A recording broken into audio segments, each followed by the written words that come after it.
40 or 50 different times just about matchups. Like, he'll get a matchup in his head that he wants to learn, and we will go over every fundamental aspect that even could happen.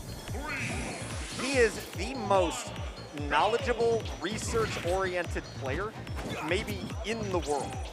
And I mean that. IceKnight is an incredible neutral-based, natural talent when it comes to understanding where to be and when to be. And I think a big part of that actually comes from not having played other Smash games or other platform fighters and coming right into this. There's no competing influence. It's all Ultimate. And on top of that, he was born in the Wi-Fi era. He used to be a Wi-Fi Luigi. But there's a skill that comes with Wi-Fi Warriors of anticipation, because it's baked into the Wi-Fi set, and it actually translates well, I believe, to offline gameplay. These two have the two best neutrals in Chicago, maybe history. I honestly believe that. And they both were molded in the Wi-Fi. Ikan was during the Smash 4 era, he was a Wi-Fi warrior, so to speak. He was the #1 3DS player in the world for a very long time. He's been a solo main, true blue Ryu main for all that time. Blue Ryu the entire time? I don't know about the Smash 4 days, but certainly in Ultimate, he is the blue Ryu. All right, so these two also have played against each other endless games. Sure. And I don't just mean like in bracket. I mean, like they're friends, they know each other well. Lab sessions, everything. Right, so to see them in winners finals is a testament to like the growth of the players over time and watching how there's been this dynamic shift in who is good in terms of like the hierarchy, the tier list of the best players in Illinois, because everything is so different now in the landscape. And also, you can tell they're all anticipating everything they're doing. At this point, a Revolver Arctis game would be over. There's 5 minutes left, and I'm serious, there's 5 minutes left on the clock, and that's the first stock that got taken. Because both these players are incredibly patient players. I'm not going to say passive, because that's not true. No, they are not passive. They are feeling each other out, waiting for those moments where they can get a safe hit, a brief interaction where they're not overcommitting. It's actually I'm really enjoying watching it. Yeah, and on top of that, you see some of the little micro interactions that you'll almost never see from either player. Like you saw IceKnight went on ledge. Ikan went for the trump, so IceKnight dropped down and tried to do a drag down up air and just got the hit of up air because they know each other well enough in gameplay to find those extra interactions, that little bit just to give each other an edge. This is one of the tougher matchups, though, I personally think, on the Ryu side because of the number of multi-hits that Greninja presents. That armor, that down B armor that Ryu has is not as much of a protection with all these multi-hit moves. Yes, and Ikan is a very big proponent user of focus when it comes to landing. So you'll see in this particular matchup, he won't utilize it as frequently as he would against characters that just are one big hit-hard characters, because he has to respect the Greninja back air. He has to respect the Greninja up air. And he'll usually use it in defensive situations when he's in disadvantage. And it is the second hit of any multi-hit that will break focus. Which is why characters like Greninja and maybe Meta Knight have options against Ryu that others don't. But we see the, what is that, medium F-tilt jab lock, I believe? P-tilt, I think is what it's called. I gotta remember my Ryu lore because Ikan took a break for a while, and I haven't actually commentated an Ikan set in like 5 months now?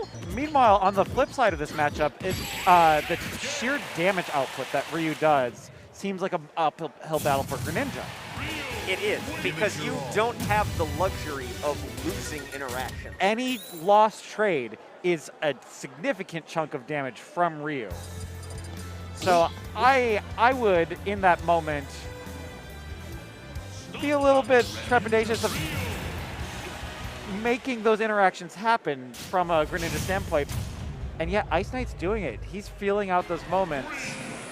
Well, he did a great job of doing that to start the first game, but then Ikan woke up. And IceKnight was like, all right, I have a stock lead a little bit. Maybe I have a little bit of momentum. Let's test the water. Don't do that. Because the next thing you know, you're at 40, and then you're at 70, and then you're dead. So Yes. we saw the 40. Here's Now the he's 70. at 70. He's in kill range. He actually missed the up B. That second hit of up air could Was have been supposed to canceled be. into Shoryu. Sure, and sure. probably would have killed. So Do you- now Do you think it was a missed input? Do you think it was? he usually knows when to end the interaction with that up B. So I think, see, he'll know the percentages better Sure, than I will. sure. If he doesn't believe it would have killed, he probably just took the up air. And if he believes it would have killed, then it's a missed input if he gets the up air. You And are extremely correct about Ikan waking up. This is quite the lead that he is building. Yeah, see, he knows how to play that footsie game where IceKnight's not afraid to be passive until an opponent makes a mistake and he'll get, like, some big combos. The thing is, Ikan plays the same game style, but when you have to win 8 or 9 interactions with Greninja to take a stock, and Ikan has to win 2? 3 to 5 on average, but yeah, he can just kill you at 40, 70, and go. So like 100% here is just don't get jabbed. Don't get up air. Don't get, there's a lot of things that can happen here.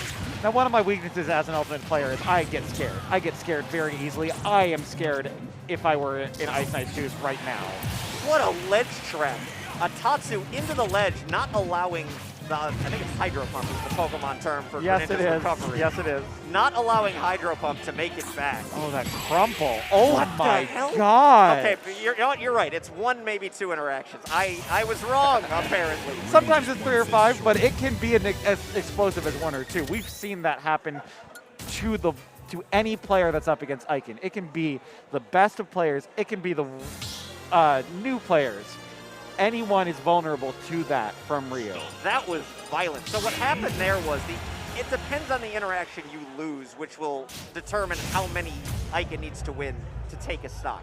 When you lose an interaction that allows a charged focus to hit you, I promise you he has lapped out every possible kill conversion on every relevant character in our scene. So he knew what to look for all the way across the board once he hit that large focus. What Pokemon type is Ryu?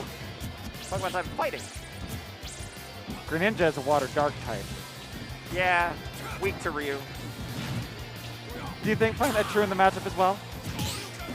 Is he normal fighting or is he fighting? I think he's just fighting. Like, I think he's just fighting. I think he's pure fighting with aura abilities. well, okay. I don't know who taught Greninja aerial ace there. But Well, Greninja has the Protean ability. He gets the same type attack bonus on any move that he does. see, now we have hit exactly your knowledge of everything. Oh, which is man. the Pokemon side. Should I commentate this in Pokemon Stadium style? This is a match between 2 completely different types of Pokemon. As UGS is one of the sponsors for this event, I will mention Tri-Point Stadium is coming up on Thanksgiving weekend, and you can all attend that and commentate things in exactly that style, and it'll fit the theme.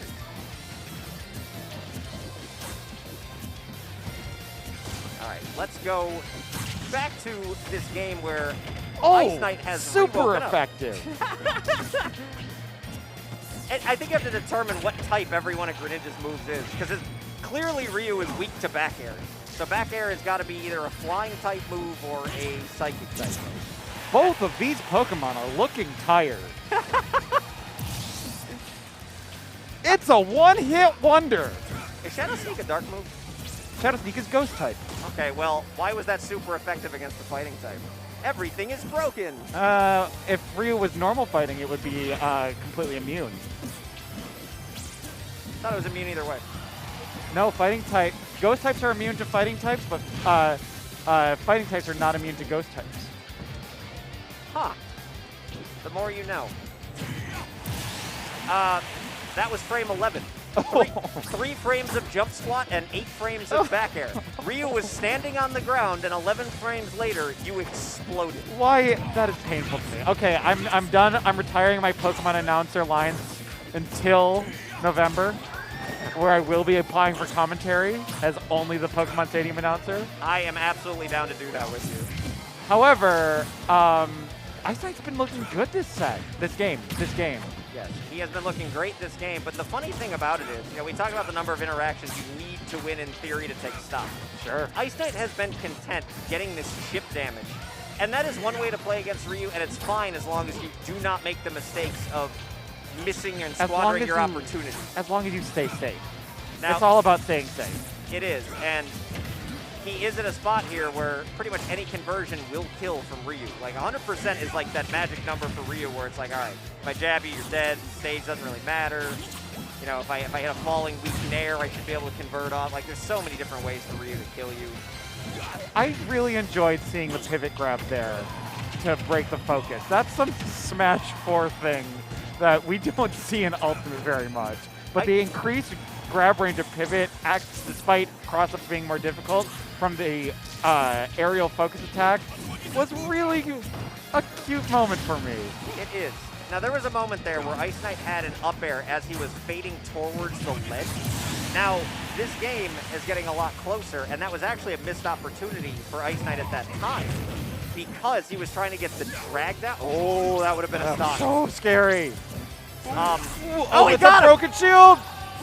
He got him with the broken shield. Took no damage and said we're done here. 3-0 from Ikan. Wow. I was talking about missed opportunities. Look at Ridacious. Look at Ridacious' mind is blown. See, the 3-0 there happened, and the game got lost because when IceKnight was fading towards ledge and hit the up air, he was trying to get a drag down into an F smash. Uh-huh. But the last hit of up air hit, sending Ryu upwards. He never took the stock, and as soon as he lost the second stock, his fate had been written because it only took one hard call out. That was a second interaction, wasn't it? Second or third? He did the 40%, and then he pinned IceKnight in a corner and broke his shield, so 2 interactions. Unbelievable. Very consistent gameplay there as